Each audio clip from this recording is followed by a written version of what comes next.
नमस्कार। गलवान घाटी में 20 जवान शहीद हुए।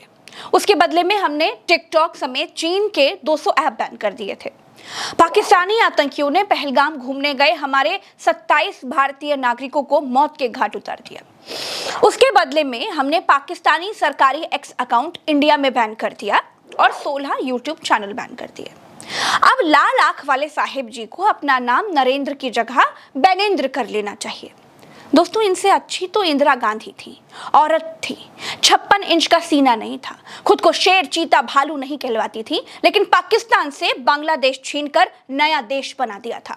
पाकिस्तानी सेना को घुटनों के बल बिठाकर सरेंडर करवाया था। पाकिस्तान का कोई नागरिक नहीं मरा, सिर्फ भारत ने ये कहा कि पाकिस्तान आतंक फैला रहा है। भारत के लोगों को पाकिस्तानी आतंकियों ने मारा। बस इतने में ही पाकिस्तान ने कहा कि हमने अपने 130 परमाणु बम नींबू मिर्च लटकाने के लिए नहीं रखे, हम भारत पर परमाणु बम मार देंगे। नागरिक हमारे मरे, खून हमारे लोगों का बहा और युद्ध की धमकी भी हमें ही मिल रही है। पाकिस्तानी रेल मंत्री हनीफ अब्बासी को सुनिए, फिर आगे बात करती हूँ। उन्होंने कह दिया ना कि अगर हमारा पानी बंद करेंगे तो फिर जंग के लिए तैयार हो जाए। ये जो गोरी, शहीन, गजनवी, ये चौकों में सजाने के लिए नहीं हमने रखे हुए, ये हमने हिंदुस्तान के लिए रखे हैं। बाबा, ये जो 130 एटॉमिक हमारे पास वेपन है, वो हमने सिर्फ मॉडल बनाने के लिए नहीं रखे हुए। हमने क्या धमकी दी? हमने कहा कि तुम्हारा पानी रोक देंगे, वो भी झूठ कहा। हमारे पास पानी रोकने का कोई बड़ा सिस्टम अभी तक है ही नहीं, उससे बनने में कम से कम 10 साल लगेंगे।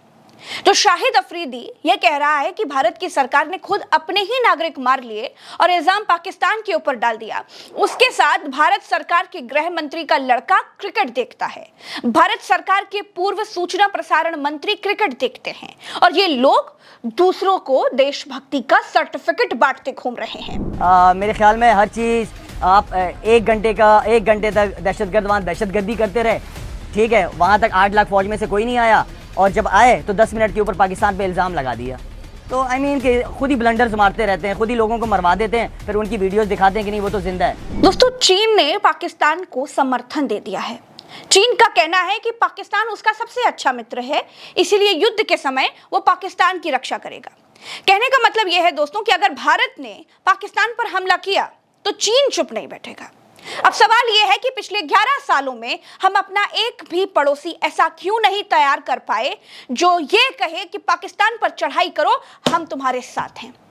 दूसरा सवाल यह है दोस्तों कि हम इतने सालों में अपनी छवि दबंग वाली क्यों नहीं बना पाए। हम ऐसी छवि क्यों नहीं बना पाए कि हमारे सामने हमारे दुश्मन का साथ देने की हिम्मत कोई पड़ोसी देश सपने में भी नहीं कर पाता। दोस्तों, मोदी सरकार ने पिछले 11 सालों में ईडी, सीबीआई, इनकम टैक्स, इन सब का इस्तेमाल विपक्ष को डराने के लिए किया, विपक्ष के सामने अपना खौफ बनाया, लेकिन बतौर सरकार पड़ोसी मुल्कों में अपना खौफ पैदा करने में नाकाम रहे।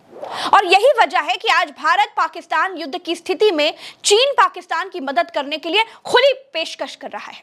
लेकिन भारत का कोई भी मित्र देश ये नहीं कह रहा है कि पाकिस्तान पर हमला करो, हम तुम्हारे साथ हैं।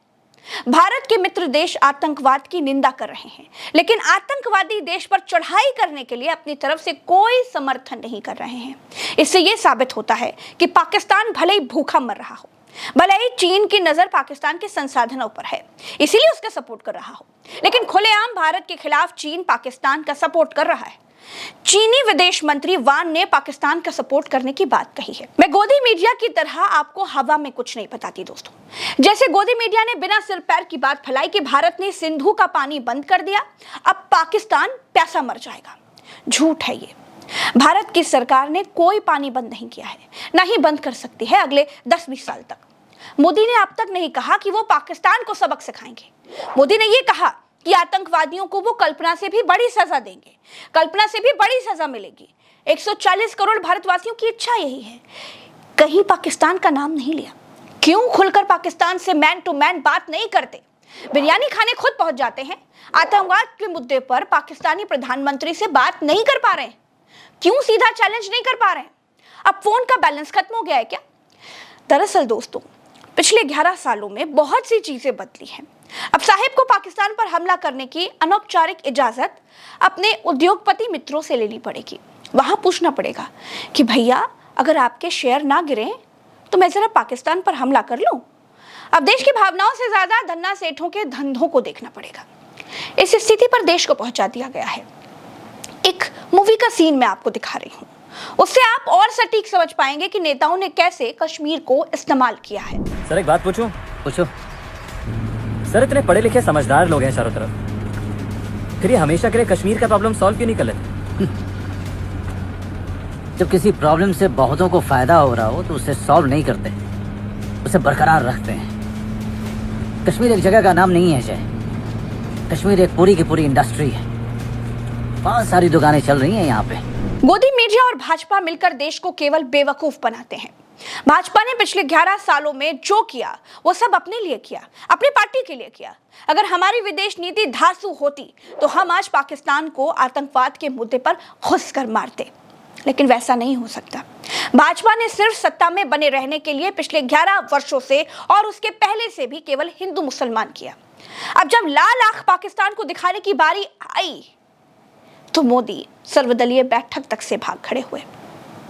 वीडियो खत्म नहीं हुआ है दोस्तों, अब मैं आपको बताती हूँ उस औरत की कहानी जिसने पाकिस्तान को घुटनों पर ला दिया था। ना इंदिरा गांधी नाम की वो औरत 56 इंच की छाती वाला प्रोपेगेंडा फैलाती थी, ना उसे बचपन में मगरमच्छ के दांत गिनने का शौक था, ना वो डंकापति थी, ना वो नॉन बायोलॉजिकल थी, ना वो विष्णु का अवतार थी, ना वो भाषणों में पाकिस्तान को धूल चटा देने की बकलोली करती थी। वो लाल पीली नीली आंखों की बात भी नहीं करती थी, फिर भी पाकिस्तान को घुटनों पर बिठाकर रहम की भीख मंगवाकर सरेंडर करवाया था। पूर्वी पाकिस्तान को बांग्लादेश नाम का नया देश बना दिया था।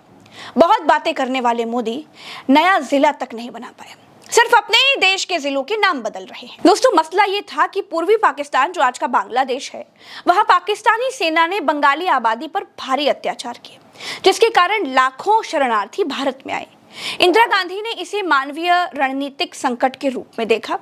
इंदिरा गांधी ने वैश्विक मंच पर पूर्वी पाकिस्तान में हो रहे अत्याचारों को उजागर किया। उन्होंने विश्व नेताओं से समर्थन मांगा और भारत की स्थिति को मजबूत किया। भारत सोवियत मैत्री संधि जो अगस्त 1971 में हुई थी, उसने भारत को सामरिक लाभ दिया। भारतीय सेना जनरल सैम मानेकशॉ के नेतृत्व में पूरी तैयारी के साथ युद्ध में उतरी। मुक्ति वाहिनी जो कि बंगाली गुरिल्ला लड़ाकू थे, उनके साथ मिलकर भारतीय सेना ने पूर्वी पाकिस्तान में तेजी से हमले किए। 3 दिसंबर 1971 को पाकिस्तान ने पश्चिमी सीमा पर भारत पर हमला किया, जिसके जवाब में भारत ने पूर्ण युद्ध शुरू किए। पूर्वी मोर्चों पर भारतीय सेना ने ढाका की ओर से तेजी से कूच किया। 16 दिसंबर 1971 को भारतीय सेना और मुक्ति वाहिनी ने ढाका पर कब्जा कर लिया। पाकिस्तानी सेना के लेफ्टिनेंट जनरल AK न्याजी ने 93,000 सैनिकों के साथ भारतीय सेना के लेफ्टिनेंट जनरल जगजीत सिंह अरोड़ा के सामने आत्मसमर्पण किया। यह ऐतिहासिक घटना ढाका के रमना केस कोर्स में हुई थी। इंदिरा गांधी ने साहसिक निर्णय लिए, सेना को पूर्ण समर्थन दिया और वैश्विक दबाव, विशेष तौर पर अमेरिका के दबाव को नहीं माना। उनकी कूटनीति और उनका दृढ़ नेतृत्व ने भारत की जीत को सुनिश्चित की और बांग्लादेश के निर्माण में मदद की। इंदिरा गांधी की रणनीतिक दृष्टि, सैन्य समन्वय और अंतर्राष्ट्रीय कूटनीति ने 1971 के युद्ध में पाकिस्तानी सेना के आत्मसमर्पण को संभव बनाया, जो भारत के लिए एक ऐतिहासिक विजय थी। आज की तरह नहीं है कि विदेशों में डंका बजाने का ढोल 11 साल से बजाया जा रहा है, लेकिन हमारे ही नागरिकों की हत्या के बाद हमारी सरकार पाकिस्तानी YouTube चैनल बैन कर रही है, पाकिस्तानी सरकार का ट्विटर बैन कर रही है। यह है हमारा बदला, यह है आतंकियों को करारा जवाब। ऐसे सशक्त भारत ने सिखाया भूखे नंगे पाकिस्तान को सबक। अगर ये पाकिस्तान को जवाब है, अगर ये आतंकवादियों की कमर तोड़ने का तरीका है, तो उद्योगपति सेवक जी, परम नॉन बायोलॉजिकल जी, डंकापति महोदय, आप कुर्सी से उतर जाइए। किसी योग्य व्यक्ति को वहां बैठने दीजिए जिसका हृदय अपने नागरिकों के लिए धड़कता हो। आप जाइए और रैलियां कीजिए। दोस्तों इस वीडियो में इतना ही, चलते हैं। राम राम, दुआ सलाम, जय हिंद। अपनी प्रज्ञा के साथ जुड़े और चैनल को सब्सक्राइब जरूर कीजिए। नमस्कार।